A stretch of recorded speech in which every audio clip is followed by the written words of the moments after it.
Hello friends, welcome to तपस्वी IAS. आप सभी का फिर से स्वागत है हमारे इस वीडियो लेक्चर में। देखिए, आज का जो टॉपिक है वो है इंडियन पार्लियामेंट यानी कि भारतीय संसद। This video is presented by me Kailash Kewal. Start करने से पहले जैसे कि हम लोग डिस्कस करते हैं, एपीजे अब्दुल कलाम आजाद ने जैसे बात कही थी, इनके कोटे जो होते हैं वो मेरे को बहुत अच्छे लगते हैं। हर बात में इनकी बात में कहीं ना कहीं बहुत सारी बातें छुपी हुई होती है। जैसे ये कहते हैं कि रिवर्स नेवर गो रिवर्स, मतलब जो नदियां हैं वो कभी भी वापस नहीं जाती। So try to live like river, यानी कि इसकी तरह, रिवर की जो नदी की तरह है उसकी तरह जीना सीखो।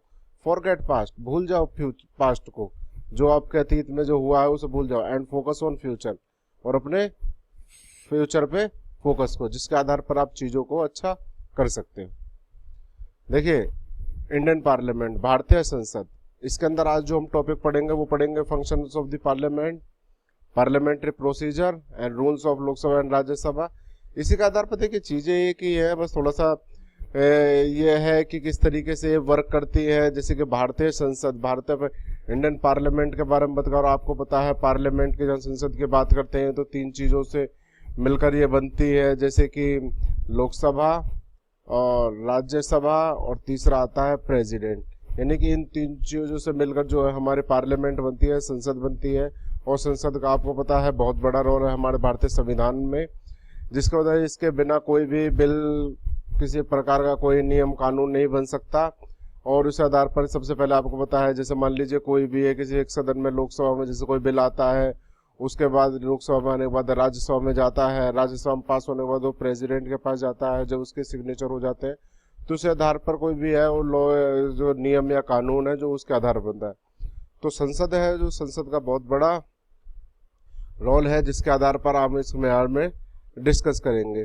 और देखिए, कहीं ना कहीं जो संसद है इसको, ये केंद्र सरकार है जो सेंट्रल गवर्नमेंट, इसका कहीं ना कहीं एक लेजिस्लेटिव पार्ट है, एक विधायी है, और जिसे संसद पर डाली, जिसमें इसको वेस्टमिंस्टर मॉडल भी कहते हैं। जैसे मैंने आप लोगों को पार्लियामेंट्री सिस्टम लास्ट चैप्टर था उसमें आपको बताया था किस तरीके से बात करता था। और ये जो आपके पार्लियामेंट है, संसद है, आपके आर्टिकल 79 से लेकर के आपके 122 में है, इसमें इसको इसके बारे में बताया गया है। यानी कि इसके बारे में डिस्कस करेंगे कि पार्लियामेंट है वो क्या तरीके से कार्य करती है। और आपको पता है जब बनाया गया था तो या तो संसद का मतलब इससे जो है, इसके संसद के तीन अंग लगा लीजिए इनको, या तीन चीज़ों से मिलकर ये बनती है, जैसे राष्ट्रपति, लोकसभा, राज्यसभा, इसके आधार पर। और सबसे पहले जैसे बात करते हैं कि उसके बारे में डिस्कस करेंगे, लोकसभा और राज्यसभा के बारे में, तो इसमें आगे हम डिस्कस करते हैं। देखिए, functions of the parliament, parliament के फंक्शंस क्या हैं इसके बारे में देखते हैं। जैसे कि आप लोगों को पता है कि जो संसद है वो कहीं ना कहीं कार्य करती है। जैसे कि इसके दो सदन थे, जैसे आप लोग पता है लोकसभा है पहला, और दूसरा है आपका राज्यसभा।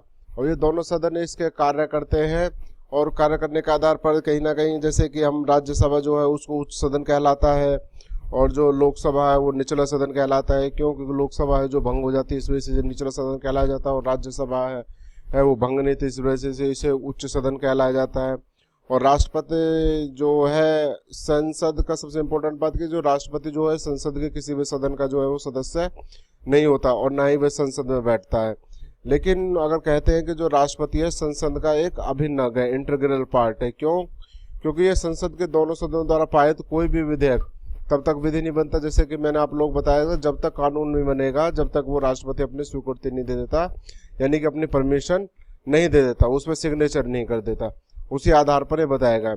और आपको पता है भारतीय संविधान अमेरिका के स्थान पर, जैसे अमेरिका के जो स्थान पर भारत, ब्रिटेन की पद्धति पर आधारित है भारतीय संविधान। ब्रिटेन की जो संसद है, ताज जैसे राजा या रानी, उसका हाउस ऑफ लॉर्ड ऊपरी सदन, और हाउस ऑफ कॉमन्स उसका निचली सदन से मिल बन गई थी। मतलब वहाँ पर भी यही है, उच्च सदन और निचले सदन, जैसे कि अपने भारत में है लोकसभा और राज्यसभा। तो बात करते हैं इसके फंक्शंस के। सब मेजर फंक्शंस देश के दे रखे हैं। सबसे पहले फंक्शंस की इसके बात करते हैं, लीजिस्लेटिव फंक्शंस है, फिर फाइनेंशियल कंट्रोल है, फिर रोल ऑफ ऑपोजिशन, ओपोजिशन जो पार्टी बैठती है उनका क्या रोल है, providing exercise control over cabinet, मतलब कैबिनेट के ऊपर किस तरीके से एक्सरसाइज प्रोवाइड करता है, कंट्रोल करता है। Critical assessment of the work, और उनके कार्य के बारे में बात करता है। आर्गन ऑफ द इंफॉर्मेशन, मतलब एक सूचना का अंग है, कॉन्स्टिट्यूशनल फंक्शन, संवैधानिक फंक्शंस है, जुडिशियल है, इलेक्टिव है। तो ये सारे के सारे कहीं ना कहीं इसके फंक्शंस दे रखे हैं जो आपके पार्लियामेंट के दे रखे हैं। इसको एक्सप्लेन में समझ देखिए, इनको डिटेल में समझते हैं। सबसे पहले बात करते हैं आपके लेजिस्लेटिव फंक्शंस की। लेजिस्लेटिव फंक्शंस को आपको कहा गया है विधायी कार्य। विधायी कार्य यानी कि विधायी कार्य को, जैसे कि अभी मैंने आप लोग बताया कि जो ये संसद है सरकार का एक विधायी अंग है, यानी कि लेजिस्लेटिव पार्ट है, और जिसके आधार पर कहीं ना कहीं इसको सरकार का वेस्टमिंस्टर मॉडल भी कहते हैं। तो ये जो है संसद जो है संघ सूची के मतलब सभी विषयों पर, जितने भी विषय होते हैं और लॉज जो है, सभी विषयों पर कानून बनाने का अधिकार, यानी सभी विषयों पर ये कानून बना सकती है। संघ सूची पर मतलब जितने भी विषय है वो कानून बना सकती है। और इसको जो आपके कंकरेंट लिस्ट है, यानी कि जो आपकी समवर्ती सूची है, जिसमें आपका सेंटर का और स्टेट का दोनों का रोल रहता है। जैसे कि तीन चीजें आप लोगों ने देखे, जैसे एक तो आपका रहता है यूनियन लिस्ट रहता है, फिर दूसरा रहता है आपका स्टेट लिस्ट रहता है जिसको राज्य सूची बोला जाता है। पहली केंद्र सूची, दूसरी राष्ट्र, जो तीसरा है कंकरेंट लिस्ट जिसको समवर्ती सूची बोला है। तो संसद है उसको कानून बनाने का अधिकार है, इधर यूनियन के आधार पर और इधर कंकरेंट के आधार पर, यानी कि समवर्ती सूची के विषयों पर भी वो कानून बना सकता है।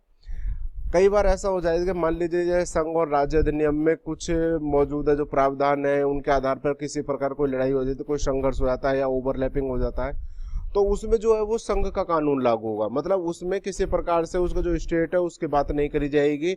अगर किस हिसाब से हो जाता है उसमें सबसे बड़ी बात होगी सेंटर की बात मानी जाएगी, सेंटर का कानून बन जाएगा।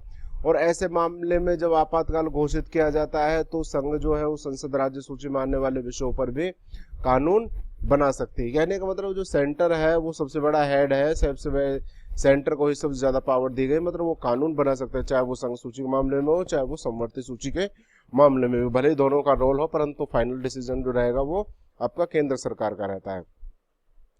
नेक्स्ट आता है आपका फाइनेंशियल कंट्रोल। फाइनेंशियल कंट्रोल की बात करते हैं जैसे कि वित्तीय नियंत्रण।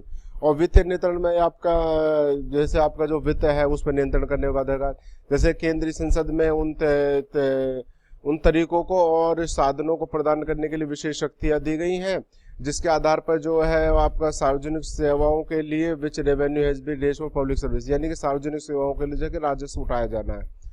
मतलब ये कह रही कि ये सारे के सारे जो आपका वित्त है उसमें नियंत्रण करती है। और यह इसलिए यह कर लगाता है कि यह सुनिश्चित भी करता है कि सरकार के जो विभिन्न विभाग है, विभिन्न विभागों को जो व्यय के लिए जो धन की स्वीकृति है कि धन की स्वीकृति दी जा रही है, या वो जो धन है वो किस उद्देश्य के लिए खर्च किया जा रहा है। जैसे कि आप लोगों ने देखते हैं कि कई स्कीम्स वगैरह निकाली जाती है, तो स्कीम के आधार पर ही क्या वो स्कीम के आधार पर ही पैसा वहां पर पहुंच रहा है नहीं पहुंच रहा, मतलब जिस उद्देश्य के लिए पैसा लिया गया है वो कार्य पूरा नहीं है, चाहे रोड बनाने के लिए है, चाहे फ्लाईओवर बनाने के लिए, चाहे गरीबों बांटने के लिए, गरीबों मतलब स्कीम्स वगैरह प्रोवाइड करवानी है, स्टूडेंट्स वगैरह की स्कीम वगैरह, तो उसके आधार पर ये सारा का सारा जो वित्तीय नियंत्रण भी जाता है, यानी कि फाइनेंशियल कंट्रोल के आधार पर भी कार्य करता है। नेक्स्ट आता है रोल ऑफ ऑपोजिशन, यानी कि विपक्ष की भूमिका, विपक्ष का जो अस्तित्व है, यानी कि एक्सिस्टेंस ऑफ ऑपोजिशन। मतलब यहाँ पर विपक्ष का जो अतीत है वो यह भी सुनिश्चित करता है कि देश को वैकल्पिक दृष्टिकोण के बारे में पता चल जाए, यानी gets know about the alternative points, यानी कि वैकल्पिक दृष्टिकोण के बारे में पता चले। और आपको पता है ओपोजिशन पार्टी का होना भी बहुत ज्यादा जरूरी है। अगर वो पार्टी नहीं होगी तो डिबेट्स किस प्रकार के होंगी, क्वेश्चंस वगैरह कैसे पूरे करेंगे, कैसे पता लगेगा कि सरकार ने जिस चीज का वादा किया है, जो काम करने के लिए कहा, वो काम सारे के सारे वादे पूरे हुए हैं। तो इस सब देखकर जो ओपोजिशन है उसका रोल भी बहुत बड़ा है, मतलब ओपोजिशन का रोल होना बहुत ज्यादा भी जरूरी है। नेक्स्ट आता है providing exercising control over cabinet, यानी कि मंत्रिमंडल पर नियंत्रण प्रदान करना और व्यायाम करना। यानी कि जो मंत्रिमंडल है आपको पता है इसमें कैबिनेट बैठते हैं, जिसमें आधार आपको मंत्रियों का एक पूरा जमावड़ा होता है, उसके आधार पर जिसमें आपके पीएम होता है, काउंसिल ऑफ मिनिस्टर्स होते हैं, मतलब सभी के सभी ये बैठते हैं। देखते हैं कि हमारी जो संसदीय प्रणाली और जो पार्लियामेंट्री सिस्टम है वो कहीं ना कहीं ब्लेंड्स करती है आपके लेजिस्लेटिव एंड एग्जीक्यूटिव ऑर्गन्स को, यानी कि राज्य के जो विधायी और कार्यकारी जो अंग है उनको मिश्रित करके कार्य करती है। और इस आधार पर जब कार्य की जितनी भी कार्यकारी शक्ति है, मतलब जितनी भी कार्यकारी शक्ति को विधायिका के सदस्यों के द्वारा नियंत्रित किया जाता है। ध्यान से सुनना, जितनी कार्यकारी शक्ति को विधायिका के समूह द्वारा नियंत्रित किया जाता है, जो लोकसभा में बहुमत का आदेश के आधार पर, मतलब वो सारी की सारी शक्तियां उन्हीं के द्वारा की जाएंगी जो लोकसभा में बहुमत के आधार पर है। और आपको पता है जैसे कि मान लीजिए लोकसभा की बात करते हैं, इस समय आपकी जो पार्टी है लोकसभा में वो है बीजेपी की पार्टी, ठीक है ना, यानी कि उनके सदस्य हैं। और आपको पता है बीजेपी के मेंबर है, जैसे कि आपको पता है प्रधानमंत्री बने हुए हैं नरेंद्र मोदी। तो उस आधार पर मतलब ये है कि लोकसभा में जो बहुमत है उनका बहुमत आया है पूर्ण आदेश, तो वो सारे के साथ जितनी भी कार्यकारी शक्तियां हैं वो विधायिका के समूह जो सदस्य हैं, समूह के सदस्य हैं, उनके द्वारा ही नियंत्रित की जाएगी। बात करते हैं कि जैसे कि विभिन्न मंत्रियों के जो प्रभावी विभिन्न मंत्रालयों के माध्यम से सरकार जो है कई बार अधिक विशिष्ट होने के लिए या संसद मंत्रियों को प्रदान करती है, उसमें जो उन्हीं लोगों के निर्वाचित प्रतिनिधियों को जिम्मेदार ठहराती है। मान लीजिए जिसे कहते हैं कि जो मंत्री है वो संसद के दोनों सदनों में से एक का सदस्य हो सकता है, या फिर संसद द्वारा तय की गई सरकारी नीतियों का वास्तविक निष्पादन विभाग के सचिव की अध्यक्षता में नौकरशाही द्वारा किया जाता है। कहने का मतलब एक सरकार के लेवल से देखा जाता है तो उसमें मिनिस्टर्स वगैरह होते हैं, वो रूल आपके नियम वगैरह बनाते हैं, मतलब कोई भी बिल वगैरह पास करते हैं तो सारी जानकारी उनके पास होती है, वो कार्य करते हैं। परंतु जब उनको कहीं ना कहीं राज्य में लागू किया जाता है या किसी जिले में लागू किया जाता है तो वहाँ पर जो काम रहता है वो एक नौकरशाही का काम रहता है। मतलब नौकरशाही का मतलब जैसे कि जो आपके ये डीएम वगैरह है तो ये सारे के सारे जो होते हैं तो वो उस आधार पर वो डिस्ट्रीब्यूट करते हैं, मतलब स्कीम्स वगैरह के बारे में बताते हैं, या वो भी जांच पड़ताल करते हैं कि लोगों तक सही ढंग से पहुंची है या नहीं पहुंची। तो उसके आधार पर जो कैबिनेट है जो उनका भी कंट्रोल कहीं ना कहीं इस आधार पर रहता है। नेक्स्ट देखिए, नेक्स्ट कहते हैं critical assessment of the work of the cabinet, यानी कैबिनेट के काम की जो है वो गंभीर आकलन। कई बार कहते हैं कि संसद जो है वो इस प्रकार का मंच जो प्रोवाइड करता है, in this cabinet remains power only as long it commands majority support. मतलब ये कहते हैं कि संसद जो है इस मंच का प्रदान करती है जिसके माध्यम से सुनिश्चित किया जाता है कि मंत्रिमंडल केवल तब तक सत्ता बन रही है जब तक लोकसभा में उसका बहुमत है, और जिसमें लोगों के जो निर्वाचित प्रतिनिधियों को शामिल किया in the cabinet remains the powers only long in the commands majority support in the Lok Sabha. मतलब वो जब तक सभा बहुमत में रहेगी, जब तक लोग निर्वाचित प्रतिनिधियों को सत्ता बनेगी, जब तक लोकसभा बहुमत का जो समर्थन है वो मिलता रहेगा, या जिसमें लोगों के निर्वाचित प्रतिनिधियों को शामिल किया जाता है। सरकारी विभागों के जो प्रदर्शन के बारे में चर्चा और महत्वपूर्ण आकलन लाने के संसद में सबसे महत्वपूर्ण जो कार्य है उनमें से एक है। कहने का मतलब है कि जब तक जो आपकी पार्टी है उसका जब तक विश्वास बना रहेगा, जब तक वो पार्टी आपकी है वो रहेगी, सत्ता में रहेगी, और अगर विश्वास खो देती है, मतलब अविश्वास प्रस्ताव किसी प्रकार का विश्वास खो देती है, किसी मिनिस्टर के खिलाफ किसी प्रकार का कोई केस वगैरह निकलता है, तो उस आधार पर वहाँ पर जो है आपकी जो पार्टी है वो बिल्कुल पूरी तरीके से सत्ता में नहीं रहेगी। तो यानी कि ये कहते हैं कि जो कई बार जैसे होती है जो बहस होती है, जैसे कि आपको विपक्ष बैठा हुआ है तो बहस होती है, उसमें पता कई बार होती है कि जो सामने पार्टी है कहीं ना कहीं उनके बारे में उनकी जो कमजोरी है उनको प्रकाश में लाया जाता है, या कहते हैं कि मतलब आपने ये इस तरीके से कार्य किए थे, उस तरीके से कार्य नहीं किए, आपने इतना स्कीम फायदा किया, आपने इतना करोड़ का बजट था उस पास करा, परंतु उसको पूरा लोग बाग तो नहीं पहुंच। तो इस आधार पर जो विपक्ष है कहीं ना कहीं मुद्दे उठाते रहते। तो इस आधार पर देखते हैं कि इसमें जब भी कभी कोई किसी प्रकार का अविश्वास प्रस्ताव इनके लिए पारित हो जाता है तो उस आधार पर ये सरकार है जो इनकी गिर जाती है। नेक्स्ट आता है एन ऑर्गन ऑफ इंफॉर्मेशन, यानी कि जानकारी का एक अंग भी है। पार्लियामेंट इज द मोस्ट सबसे शक्ति, संसद जो है सबसे शक्तिशाली अंग है जो सरकार के जो कामकाज है इनके बारे में जानकारी चिंतित है। मतलब सदनों में दी गई जितनी भी जानकारी अधिकारी का संसद सदस्यों द्वारा सरकार द्वारा कहते हैं वांछित होने पर मंत्रियों को सरकार के मामलों पर जानकारी प्रदान करने के लिए बाध्य किया जाता है। कहने का मतलब ये जो है उसमें आप कहीं ना कहीं देखिए इसमें संसद है बैठी है, पार्टी बैठी है, विपक्ष भी बैठा है, तो कहीं ना कहीं ये जानकारी का भी एक सोर्स है, तो उसके आधार पर जानकारी भी निकलती रहती है किस तरह काम हुआ है कितना काम नहीं हुआ है। नेक्स्ट आता है आपका कॉन्स्टिट्यूशनल फंक्शंस, यानी कि संवैधानिक कार्य जैसे power to amend the constitution vests with the parliament, मतलब संविधान में जो संसद करने की शक्ति है वो संविधान में जो संसद करने की शक्ति संसद के साथ ही संसद को ही दी गई है। मतलब संवैधानिक संशोधन द्वारा कुल सदस्यता के जो बहुमत है उसका मतदान के सदस्य मतलब कहने का मतलब इसमें जो आपका जैसे कि मैंने आपको मेजोरिटी वाला आप लोगों ने चैप्टर देखा होगा जिसे मैंने बता रखा है कि इसमें भी अगर संशोधन करना है तो उसके आधार पर, यानी कि यहाँ पर भी 2/3 जो बहुमत है 2/3 बहुमत के आधार पर आपका पारित करना होता है, जिसके आधार पर मतलब यह संशोधन किया जा सकता है। और कुछ मामलों में जो संशोधन है वो राज्यों के विधानसभाओं के आदेश से अनुमोदन की आवश्यकता होती है। तो इस आधार पर भी यहाँ संशोधन करने का जो है वो अधिकार दे रखा है। नेक्स्ट आता है आपका जुडिशियल फंक्शन। जुडिशियल फंक्शन की अगर बात करें तो न्यायिक कार्य है, मतलब ये है कि संसद है parliament can punish a person contempt of defamation of the house. जैसे कि जुडिशरी न्यायिकता का भी हमारे यहाँ बहुत बड़ा रोल है, जुडिशरी का भी बहुत बड़ा रोल है, जिसके आधार पर कहा गया है कि जो संसद को अधिकार दिया, मतलब संसद को यह अधिकार दिखा रखा है कि सुप्रीम कोर्ट को, मतलब जो भी पर्सन है चाहे वो कंटेम्प्ट ऑफ कोर्ट करता है या किसी प्रकार सदन में किसी प्रकार की कहते हैं कि संविधान में किसी प्रकार की छेड़खानी करता है या कुछ बातों को नहीं मानता, तो उसके आधार पर कार्रवाई की जा सकती है। ये कहते हैं कि संसद में राष्ट्रपति को छेड़छाड़ करने और सुप्रीम कोर्ट और उच्च न्यायालय के न्यायाधीशों को निर्धारित प्रक्रिया के माध्यम से हटाने की विशेष शक्तियां प्राप्त है। संसद है जो सदन की अवमान या मानहानि के लिए भी किसी को दंडित कर सकता है। जैसे कि अभी आप लोगों ने सुना होगा, एक केस सुना होगा जस्टिस कर्नन के वाला केस, वीडियो मैंने अपलोड कर रखी है जस्टिस कर्नन वाले केस की। तो उसके आधार पर उन्होंने कंटेम्प्ट ऑफ कोर्ट करा था, यानी कोर्ट के जो सुप्रीम कोर्ट है उसकी बात को मानने से उन्होंने मना कर दिया। तो उसके आधार पर उनके खिलाफ जो है वो जो है नोटिस है वो जारी हो गया था। और आपको पता है इसमें हाई कोर्ट और दूसरा सुप्रीम कोर्ट दोनों को भी अलग अलग आर्टिकल के तहत है जो वो इस तरीके का अधिकार जो है वो प्रोवाइड किया गया है। यानी कि अधिकार की बात करते हैं प्रोवाइड किया गया है कि संसद जो है उस आधार पर आपका संसद जो है वो आपके क्या कहते हैं उसे कि मतलब संसद जो है उसको अधिकार दिया गया है कि अगर किस तरीके से मतलब संसद को अधिकार दिया गया है कि अगर इस तरीके से कोई भी होते हैं तो वो कानून द्वारा मतलब कि उसको अधिकार देती है कि उसके खिलाफ जो भी है कार्यवाही वगैरह की जा सकती है।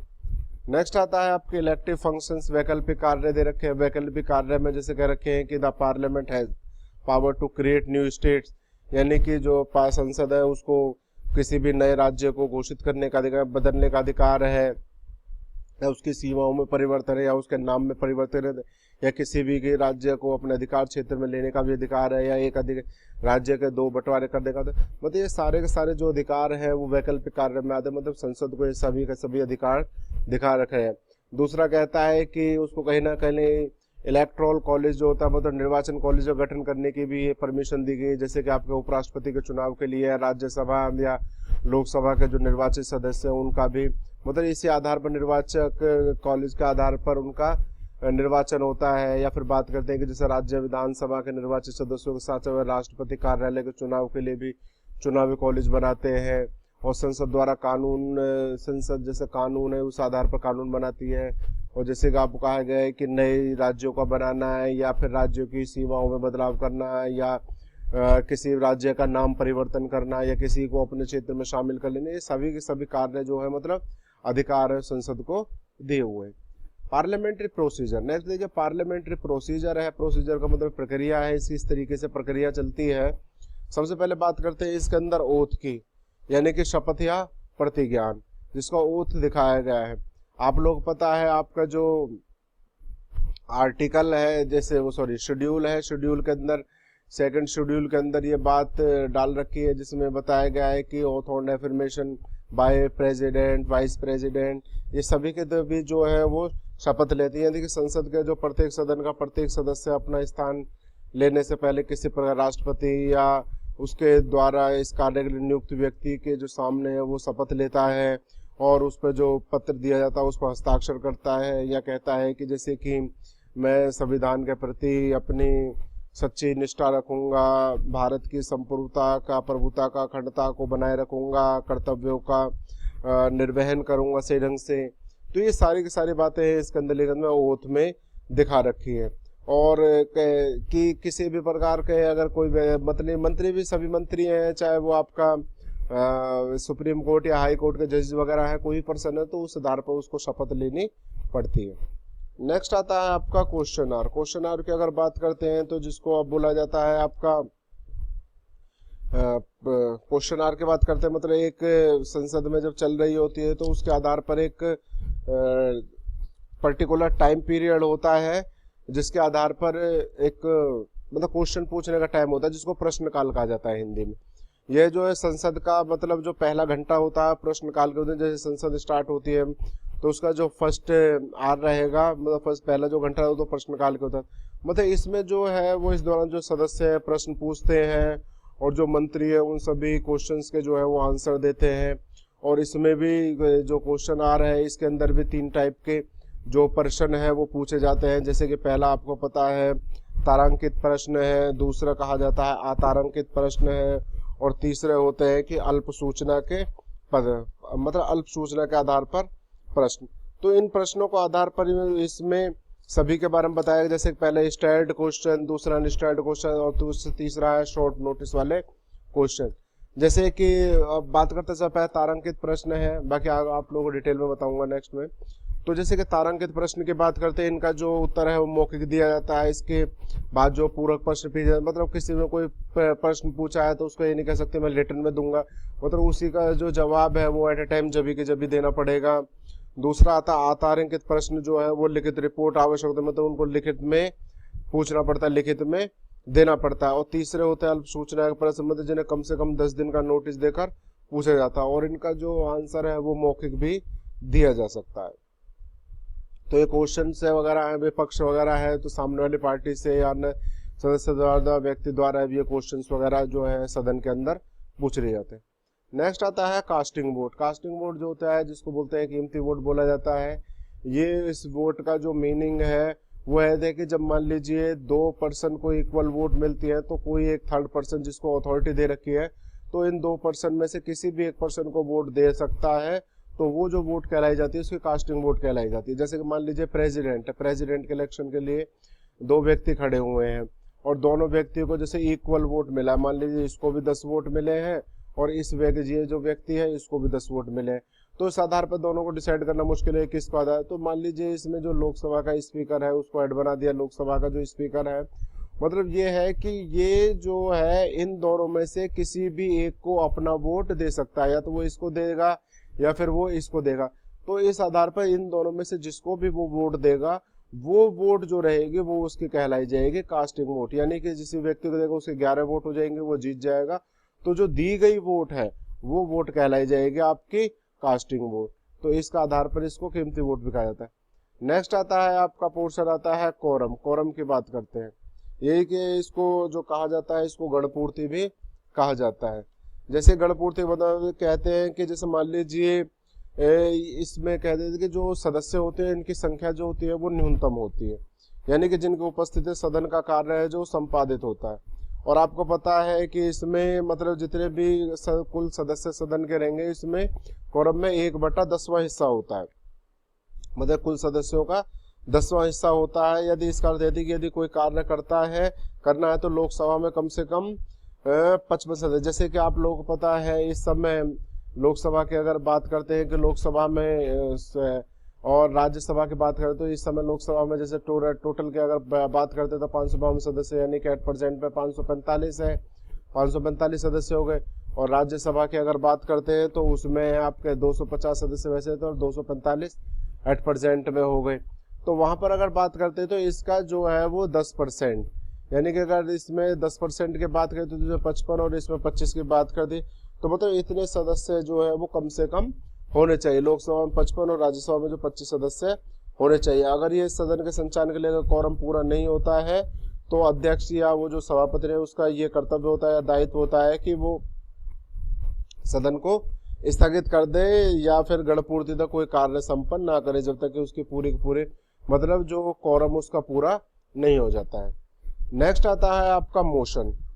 मोशन को कहा गया है आपका प्रस्ताव, यानी कि ये प्रस्ताव है जो किसी व्यक्ति द्वारा लाया जा सकता है। कहने का मतलब ये है कि मान लीजिए किसी एक कहते हैं कि पब्लिक की जैसे लोक महत्व होता है उसकी फायदे के लिए, मतलब लोगों के महत्व के लिए अगर किसी मामले पर किसी भी अधिकारी द्वारा मतलब बिना स्वीकृति के बिना बहस के जैसे मैं एक कहते हैं कि मतलब लोक महत्व के किसी मामले पर बिना पीठासीन अधिकारी की स्वीकृति के बिना बहस नहीं की जा सकती।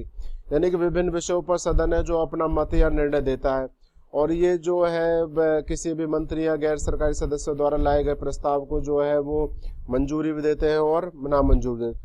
तो सदस्यों के द्वारा जो चर्चा के लिए लाए गए प्रस्ताव वो 3 प्रकार के प्रस्ताव होते हैं। सबसे पहला है सब्सटेंटिव मोशन, दूसरा है सब्स्टिट्यूट मोशन और तीसरा है सब्सिडियरी मोशन, जिसको बोला गया है आपका महत्वपूर्ण प्रस्ताव, महत्वपूर्ण प्रस्ताव, दूसरा है आपका स्थानापन्न और तीसरा है आपका पूरक प्रस्ताव।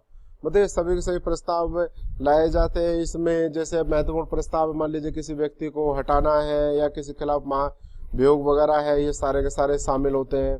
दूसरे स्थानापन्न प्रस्ताव ये है कि यह प्रस्ताव जो मूल प्रस्ताव का स्थान ले लेता है कहीं ना कहीं, यदि सदन इसे स्वीकार कर लेता है तो जो मूल प्रस्ताव है वो कहीं ना कहीं स्थगित हो जाता है।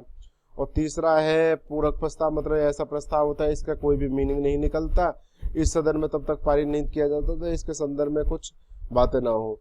जैसे कि मतलब इसके आधार पर भी 3 बातें इसी के अंदर ले रखी हैं, ठीक है ना, जिसमें सहायक प्रस्ताव, स्थान लेने वाला प्रस्ताव या मूल प्रस्ताव है, ये सभी को इसके अंदर शामिल किया गया। नेक्स्ट आता है आपका रिजोल्यूशन। रिजोल्यूशन की अगर बात करते हैं तो जिसको कहा जाता है आपका संकल्प। ये वो होता है जैसे कि मतलब कहते हैं कि सरकार का ध्यान बटाने के लिए, लोक हित को मान लीजिए सरकार का जो ध्यान है उसको भटकाने के लिए और अपनी ओर आकर्षित करने के लिए कोई भी सदस्य संकल्प ला सकता है या रिजोल्यूशन ला सकता है। और यह प्रस्तावित यह किसी भी समय द्वारा प्रस्तावित संकल्प या जो संकल्प के संशोधन को सभा की अनुमति के बिना वापस नहीं किया जा सकता। इसको 3 श्रेणियों में बांटा गया है। ऐसे जिसमें गैर सरकारी सदस्यों द्वारा भी लाया जाता है, सरकारी संकल्प द्वारा लाया जाता है, मतलब, और तीसरा है संवैधानिक।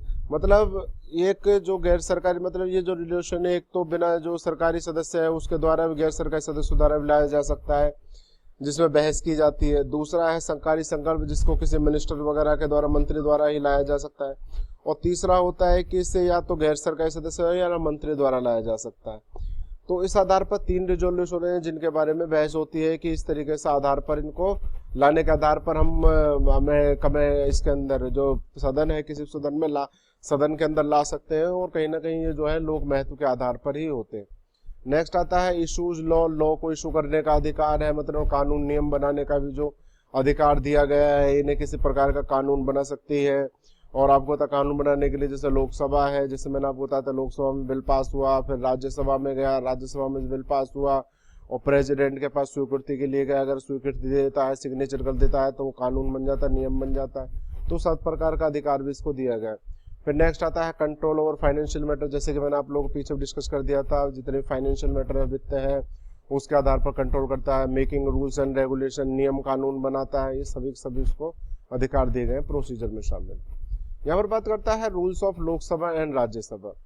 अब देखिए rules of Lok Sabha and Rajya Sabha की अगर बात करता है, इसको आर्टिकल 18 के अंदर दे रखा है, सॉरी आर्टिकल 118 के अंदर इसके बारे में बता रखा। और आर्टिकल 118 कहता है कि जैसे कि प्रक्रिया के नियम के आधार पर, यानी कि रूल्स ऑफ प्रोसीजर, और इसमें rules of procedure and conduct of business the council of state has been formulated under article 118 के आर्टिकल 118 के अंदर इसके बारे में बात करी। और जो कहीं ना कहीं जो कॉन्स्टिट्यूशन बात करी जिसके अंदर दोनों हाउस है, each house of parliament required to make rules regulation, मतलब सदन के जो दोनों हाउस है उनको नियम और कानून बनाने का अधिकार है, मतलब procedure and conduct of business, किसी प्रकार का बिजनेस कंडक्ट करने के आधार पर। तो नेक्स्ट देखिए इसमें बता रखा है कि ईच हाउस ऑफ पार्लियामेंट, प्रत्येक जो मतलब प्रत्येक हाउस है जो उसका संसद का, उसको make rules regulation subject provision constitution के आधार पर, यानी कि संसद का जो प्रत्येक सदन अपनी प्रक्रिया और अपने कार्य संचालन के विनिमय के लिए नियम कानून जो है वो बना सकेगा। दूसरा कहता है कि इसमें जो है इस संविधान के जो प्रारंभ से ठीक पहले भारत के जो डोमेनियन थे, the rule of procedure standing order force immediately before the commencement of the constitution respect of legislature of the dominions of India. कहने का मतलब ये है कि इसमें जो संविधान के जो प्रारंभ से ठीक पहले भारत डोमिनियन के जो विधानमंडल के संबंध में जो प्रक्रिया के नियम और स्थायी आदेश बनाए गए थे, यानी कि relation parliament subject to such modification, यानी कि जो स्थायी आदेश परवर थे उनका किसी प्रकार के मतलब अनुकूल अनुकूलों के अधीन रहते हुए संसद के संबंध में वो प्रभावी होंगे।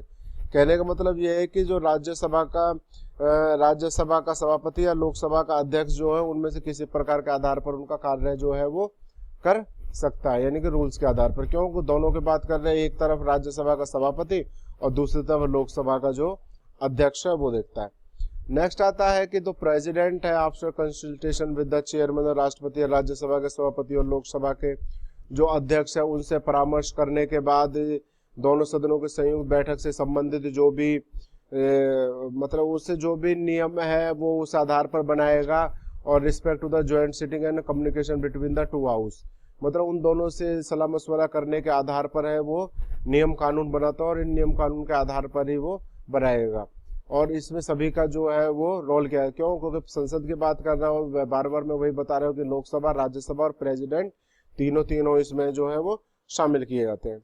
नेक्स्ट आता है कि joint sitting of two house, the speaker of house, यानी कि दोनों सदनों की संयुक्त बैठक में लोकसभा का अध्यक्ष या उसकी अनुपस्थिति में, पील्स ऑफ द और in absence of such person, उनकी अनुपस्थिति में, मतलब इस तरीके के नियम का जो है अवधारण किया जाए, मतलब ऐसा व्यक्ति पीठासीन होगा, मतलब या अगर वो नहीं है तो उसके राष्ट्रपति द्वारा कोई ऐसा व्यक्ति बैठा दिया जाएगा जिसके आधार पर जो है वो नियम कानून बना सकते हैं। मतलब ये नहीं है कि अगर वो व्यक्ति नहीं है तो उस आधार पर नियम कानून नहीं बनाए जा सकते। And thanks for watching this video. बाकी मिलते हैं आप लोगों को इंडियन पार्लियामेंट की दूसरी वीडियो के साथ, जिसमें भारतीय संसद के बारे में हम कुछ कमेटीज के बारे में बात करेंगे और राज्यसभा के बारे में बात करेंगे। And thanks for watching again.